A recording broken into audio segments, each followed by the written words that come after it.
نیچے اس میدان میں روشنی کے اس حالے میں اب صرف اس ورلنگ درویش کا رقص کرتا وجود تھا، جس کا رقص تیز سے تیز ہوتا جا رہا تھا، اتنا تیز کہ اس کا سفید لباس اور اس کے سر پر موجود ٹوپی اب ایک پھول اور اس کے مرکز کی طرح لگنے لگے تھے۔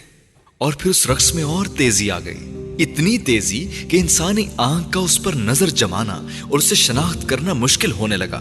اور پھر یکدم اس وجود میں آگ لگی اور وہ شعلے کی طرح بھڑکا، پھر پلک جھپکتے ہی جل کر خاک ہو گیا، اور اس کے ساتھ ہی جیسے وہ ساری روشنی کو لے کر اندھیرے میں تبدیل ہو گیا تھا۔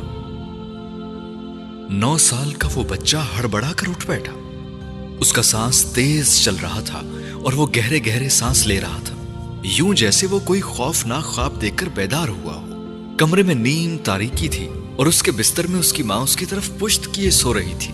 اپنے جسم سے چادر ہٹا کر اس نے بلی کی طرح بڑی احتیاط سے پاؤں زمین پر اتارے اور دبے قدموں چلتا ہوا وہ سیدھا کمرے کے اس کونے میں گیا جہاں اسٹڈی ٹیبل پر ایک لیمپ رکھا تھا، جسے اگر وہ آن کرتا تو اس کی ماں کی آنکھ کھل جاتی۔